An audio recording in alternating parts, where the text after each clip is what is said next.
ನಿಮಗೆಲ್ಲರಿಗೂ ಆತ್ಮೀಯ ಸ್ವಾಗತ ಕೋರುತ್ತಾ ಮಹಾಭಾರತ ವ್ಯಾಸ ಮಹಾಭಾರತ ಎಂದೆಂದಿಗೂ ನಿತ್ಯ ನೂತನ ಅಭಿನವ ಭಾರತ ಓದುವುದನ್ನು ವಾಚನವನ್ನು ಮುಂದುವರಿಸ್ತಾ ಇದ್ದೇನೆ.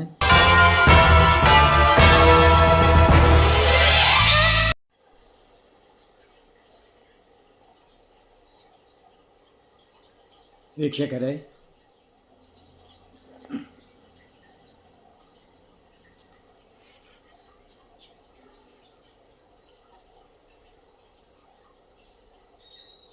ನಳ ಮತ್ತು ಪುಷ್ಕರನ ಜೂಜಿನ ಕತೆ ಹಾಗೂ ವ್ಯಥೆಯನ್ನು ವಿವರಿಸಿದ ಬೃಹದಾಶ್ವ ಋಷಿ ಯುಧಿಷ್ಠಿರ ಆ ಪಗಡೆ ಜೂಜಿಗೆ ಅಕ್ಷವಿದ್ಯೆ ಅಂತಾರೆ.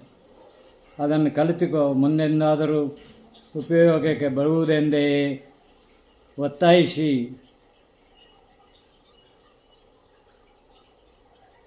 ಹೇಳಿಕೊಟ್ಟಿದ್ದಾನೆ. ಯುಧಿಷ್ಠಿರ, ನೀನು ಕೊಳ್ಳಲೆಂದು ದಯಾದಿ ಸೋದರರ ಸಂಬಂಧ ಉಳಿಸಿಕೊಳ್ಳಲೆಂದು ಸೋಲುವುದು ಗೊತ್ತಿದ್ದು ಜೂಜಿನಲ್ಲಿ ಸೋತು ಅವರಿಂದ ದೂರ ಇದ್ದರೆ ಆಗ ಪ್ರೀತಿ ವಿಶ್ವಾಸದ ಅಂದರೇನು, ಅದರ ಬೆಲೆ ಏನು ಅರ್ಥವಾಗುತ್ತದೆ ಎಂದು ಮಾಡಿದ ಪ್ರಯತ್ನ ಸಫಲವಾಗಲಿಲ್ಲ ಯುಧಿಷ್ಠಿರ. ಆದರೂ ನೀನೀಗ ಸೋಲುವುದು ಇದ್ದು ಮತ್ತೆ ಹೋಗಿ ಜೂಜಿಗೆ ಸೋತಿ ಬಂದಿದ್ದೀಯೆ. ನೀನು ಅವರಿಂದ ದೂರ ಇರಬಹುದೆಂದು ಸಮಾಧಾನ ಪಟ್ಟುಕೊಂಡಿದ್ದೀಯ. ನೀನು ನಡೆದುಕೊಂಡು ಹೋಗುವಷ್ಟೇ ಸ್ವರ್ಗಕ್ಕೆ ಪುಣ್ಯಾತ್ಮನಾಗಿರುವೆ.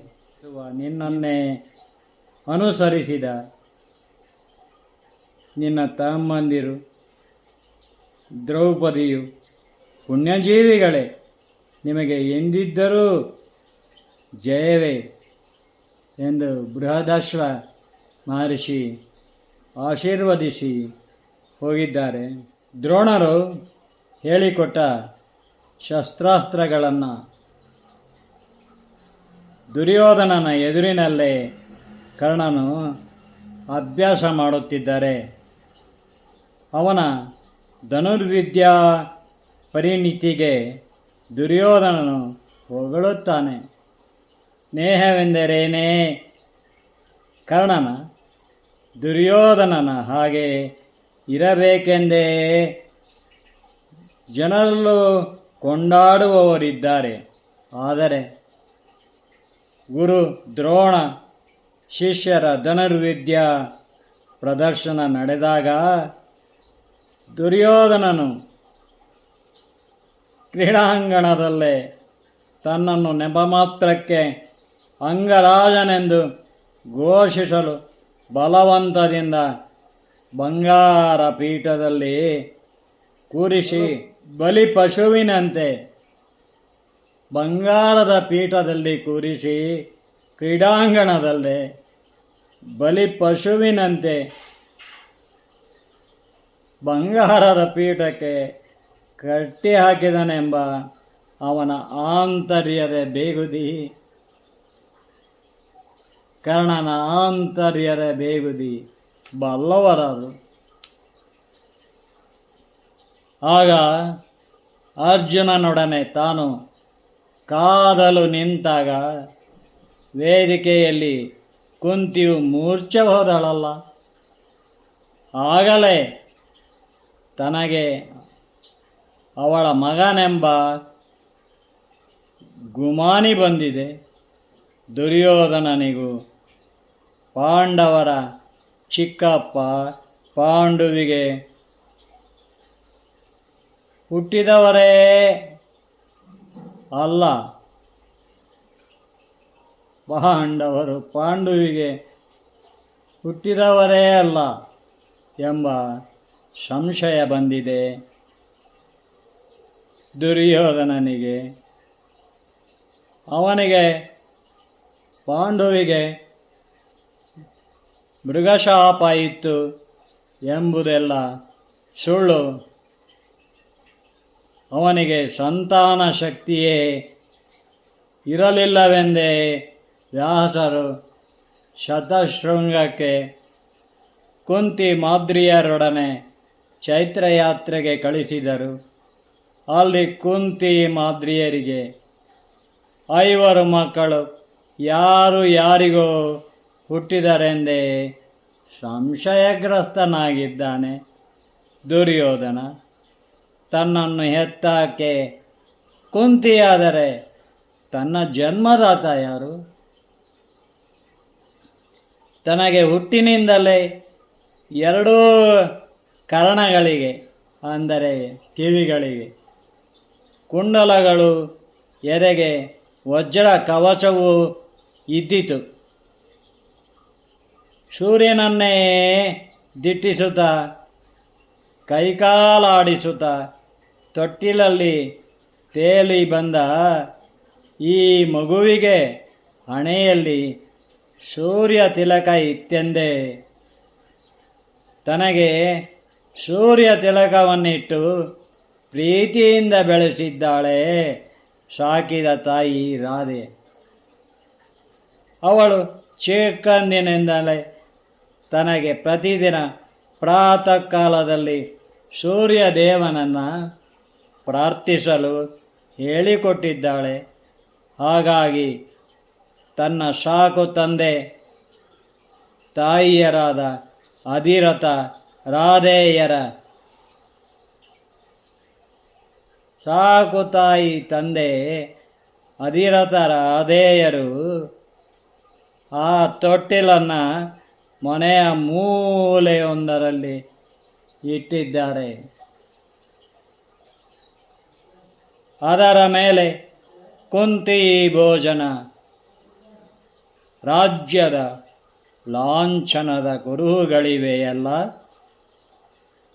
ತಾನು ಕ್ಷತ್ರಿಯ ವಿದ್ಯೆ ಆಸಕ್ತಿಯಿಂದ ಆರಿಸಿಕೊಂಡದ್ದು ಕ್ಷತ್ರಿಯಳಾದ ಹೆತ್ತ ತಾಯಿ ಕುಂತಿಯ ರಕ್ತಗುಣವು ತನ್ನಲ್ಲಿ ಇದ್ದುದರಿಂದಲೇ ಇರಬೇಕೆಂಬ ಚಿಂತೆಯೇ ಬಿಟ್ಟೂ ಬಿಡದೆ ಕರ್ಣನಿಗೆ ಕಾಡಿದೆ. ಈ ಕರ್ಣನು ಸುಗುಣ ಸಂಪನ್ನನು, ಮಹಾರಥಿ, ಶ್ರೇಷ್ಠ ಧನುರ್ವಿದ್ಯಾ ಪ್ರವೀಣನು, ಶೂರನೋ ಸಾಹಸಿ ಎಂದೇ ಹೇಳುತ್ತಾರೆ. ಆದರೆ ಒಬ್ಬನನ್ನು ಗುರುತಿಸುವುದು ಅವನು ಯಾವ ಗುಂಪಿನಲ್ಲಿ ಯಾರೊಂದಿಗಿರುವನೆಂದೇ. ಛೇಛೆ, ತಾನಿಂದು ನೆಪ ಮಾತ್ರಕ್ಕಷ್ಟೇ ಅಂಗರಾಜ ಕರ್ಣ. ಆ ಅಂಗದೇಶವು ಬೆಂಗಾಳು, ಜನಸಂಖ್ಯೆಯೂ ಅಷ್ಟಕ್ಕಷ್ಟೇ. ದುರ್ಯೋಧನನ ಅನುಜ್ಞೆ ಇಲ್ಲದೆ ನಾನಲ್ಲಿಗೆ ಹೋಗುವುದು ಸಾಧ್ಯವಿತ್ತೇನು? ಇದೆಲ್ಲ ನನ್ನ ಪೂರ್ವಕರ್ಮವೇ. ದುರ್ಯೋಧನನಿಗೆ ಶಕುನಿ ದುಶ್ಯಾಸನನ ಕುತಂತ್ರದಲ್ಲಿ ದುರ್ಯೋಧನ ಶಕುನಿ ದುಶ್ಯಾಸನ ಕುತಂತ್ರದಲ್ಲಿ ಸೇರಿ ದುರ್ಯೋಧನ ಶಕುನಿ ದುಶ್ಯಾಸನ ಈ ಮೂವರ ಕುತಂತ್ರದಲ್ಲಿ ನಾನು ಇದ್ದೂ ಇಲ್ಲದಂತೆ ಸೇರಿಕೊಂಡಿದ್ದೇನೆ. ದುಷ್ಟ ಚತುಷ್ಟಯರಲ್ಲಿ ಒಬ್ಬನಾಗಿ ಬಿಟ್ಟಿದ್ದೇನೆ. ಕರ್ಣನ ಮನಸ್ಸು ಚಿಂತಾಕ್ರಾಂತವಾಗಿದೆ. ಹಿಂದಿರುಗಿ ಬರದಷ್ಟು ದೂರ ಕ್ರಮಿಸಿ ಬಿಟ್ಟಿದ್ದೇನೆ ಇವರೊಂದಿಗೆ. ತಾನು ದ್ರೋಣರ ಶಿಷ್ಯನಾದ ಆರಂಭದ ದಿನಗಳಲ್ಲೇ ಮನಸ್ಸು ಮಾಡಿದ್ದರೆ ದುರ್ಯೋಧನನ ದುರ್ನಡತೆಯನ್ನು, ಅವನ ದಾಯಾದಿ ಸೋದರರ ದ್ವೇಷವನ್ನು ಕಂಡಾಗಲೇ ಅವನಿಂದ ದೂರ ಸರಿದು ಪಾಂಡವರೊಂದಿಗೆ ಸ್ನೇಹ ಬೆಳೆಸಿ ಅವರೊಂದಿಗೆ ಗುರುತಿಸಿಕೊಳ್ಳಬಹುದಿತ್ತು. ಆದರೆ ದುರ್ಯೋಧನನ ಅಧಿಕಾರಕ್ಕೆ ಮನಸೋತು ಅವನ ಸ್ನೇಹಕ್ಕೆ ಕಟ್ಟು ಬಿದ್ದಿದ್ದೇನೆಂಬ ನೆನೆಗುದಿಯು ಅವನ ಮಾವಯ್ಯ ಶಕುನಿಯು ಗಾಂಧಾರ ದೇಶಕ್ಕೆ ಹೋಗದೆ ಇಲ್ಲೇ ಉಳಿದುಕೊಂಡಿರುವುದು ಏಕೆ? ರಾಜ ಸುಖಭೋಗಗಳಿಗಾಗಿಯೇ. ಅದವನ ಸಮಯ ಸಾಧಕ ಗುಣವೇ ಶಕುನಿಗೆ. ಅವನು ಮಾಂತ್ರಿಕೆಯಿಂದ ಹಾಕಿದ ಮೋಸದ ದಾಳಗಳು ಧರ್ಮಾತ್ಮನೆಂದೇ ಹೆಸರಾದ ಯುಧಿಷ್ಠಿರನನ್ನು ಸೋಲಿಸಿ ಏನೆಲ್ಲ ಹಗರಣ ಮಾಡಿದೆಯಲ್ಲ. ದ್ರೌಪದಿಯೊಂದಿಗೆ ಪಾಂಡವರನ್ನು 13 ವರ್ಷಗಳೇ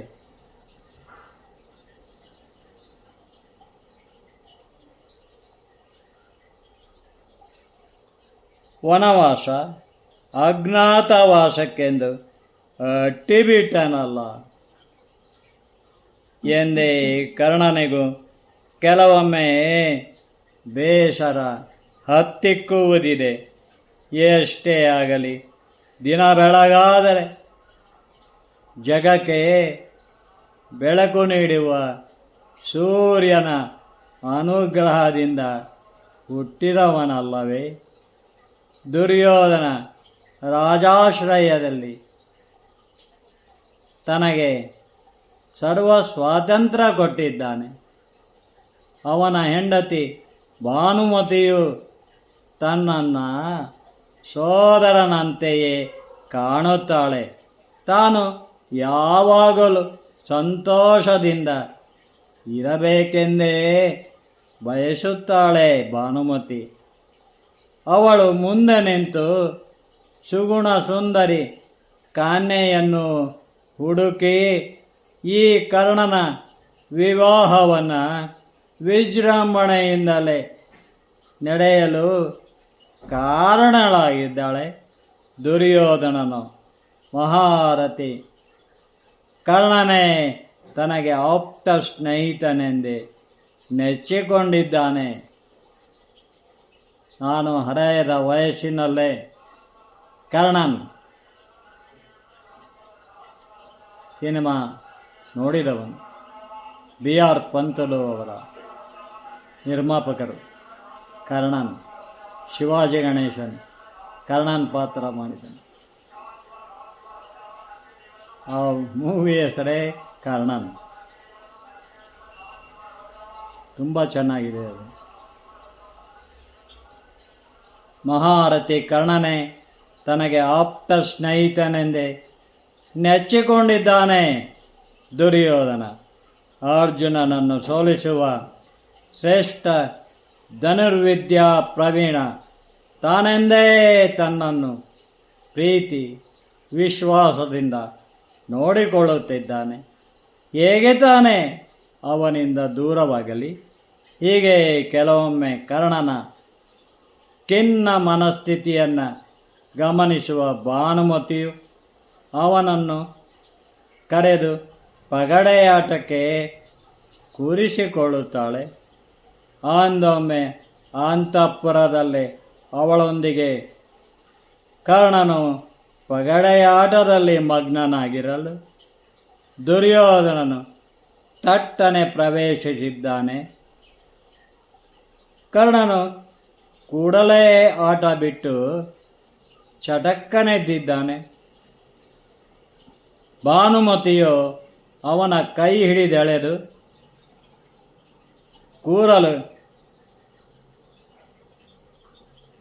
ಕೂರಿಸಲು ಯತ್ನಿಸಿದ್ದಾಳೆ. ಕರ್ಣನು ಕೈ ಬಿಡಿಸಿಕೊಳ್ಳಲು ಯತ್ನಿಸುತ್ತಿದ್ದಂತೆಯೇ ಅವಳ ಸೊಂಟದ ಬಂಗಾರದ ಪಟ್ಟಿಯಲ್ಲಿ ಓಲಾಡುವ ಮುತ್ತಿನ ಸರವು ಹರಿದು ತುಂಡಾಗಿದೆ. ಮುತ್ತಿನ ಮಣಿಗಳೆಲ್ಲ ಚಲ್ಲಾಪಿಲ್ಲಿಯಾಗಿ ನೆಲದ ಮೇಲೆ ಬಿದ್ದಿವೆ. ಕರ್ಣನಿಗೆ ಗಾಬರಿಯೋ ಗಾಬರಿ. ಅದನ್ನು ನೋಡಿದ ದುರ್ಯೋಧನ ಏನೂ ಆಗಲಿಲ್ಲವೆಂಬಂತೆಯೇ ನಸುನಗೆಯಲ್ಲಿ ಬಳಿಗೆ ಬಂದು ಕರ್ಣನ ಭುಜ ತಟ್ಟಿ, ನನ್ನ ಆಕೆಗೆ ಚೆಲ್ಲಿ ಹೋದ ಮುತ್ತುಗಳನ್ನೆಲ್ಲ ಆರಿಸಿಕೊಡು ಗೆಳೆಯ, ಗಾಬರಿಯಾದೇಕೆ ಎನ್ನಲು ಕರ್ಣನಿಗೆ ಸಖೇದಾಶ್ಚರ್ಯವಾಗಿದೆ. ದುರ್ಯೋಧನನು ತನ್ನ ಹೆಂಡತಿ ಸಾಮೀಪ್ಯದಲ್ಲಿ ಕರ್ಣನು ಒಬ್ಬನೇ ಇದ್ದಾಗಲೂ ಸಂಶಯ ದೃಷ್ಟಿಯಿಂದ ನೋಡದ ಅವನಿಗೆ ಕರ್ಣನು ಆಪ್ತ ಸ್ನೇಹಿತನಿಗಿಂತಲೂ ಹೆಚ್ಚೇ ಆಗಿದ್ದಾನೆ ಅನಿಸಿತು ಭಾನುಮತಿಗೂ.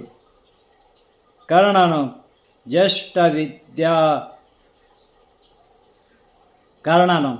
ಶ್ರೇಷ್ಠ ಧನುರ್ವಿದ್ಯಾ ಪ್ರವೀಣನು. ಅರ್ಜುನನನ್ನು ಮಾತ್ರವಲ್ಲ, ಯುಧಿಷ್ಠಿರನನ್ನು, ಭೀಮ, ನಕುಲ, ಸಹದೇವರನ್ನು ಮುಗಿಸಿಬಿಡುವಷ್ಟು ಸಮರ್ಥನೆಂದೇ.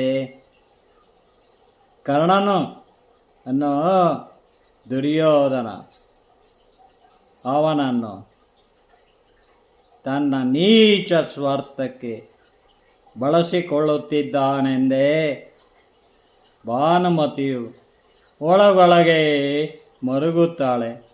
ಅಲ್ಲದೆ ಕರ್ಣ ದುರ್ಯೋಧನನೊಂದಿಗೆ ಇದ್ದರೂ ತನ್ನ ವ್ಯಕ್ತಿತ್ವ ಪಾವಿತ್ರತೆ ಕಾಪಾಡಿಕೊಂಡ ಸದ್ಗುಣ ಸಂಪನ್ನನೆಂದೇ ಅವನನ್ನು ಸೋದರನಿಗಿಂತಲೂ ಹೆಚ್ಚು ಪ್ರೀತಿಯಿಂದ ಆದರಿಸುತ್ತಾಳೆ ಭಾನುಮತಿ. ಭಾನುಮತಿ ಅಂತ ಹೆಸರಿಟ್ಕೊಂಡವ್ರನ್ನು ನಾನು ಆಫೀಸಲ್ಲಿದ್ದಾಗ ನನ್ನ ಸಬಾರ್ಡಿನೇಟ್ಸ್ ಅದು ಕಂಡಿದ್ದೇನೆ.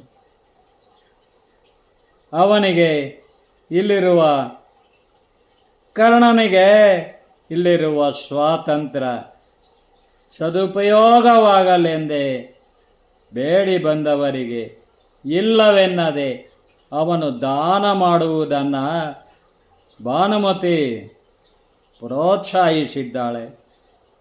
ಕರ್ಣನು ದಾನಶೂರ ಕರ್ಣನೆಂದೇ ಹೆಸರಾಗಲು ಭಾನುಮತಿಯು ಕಾರಣಳೇ.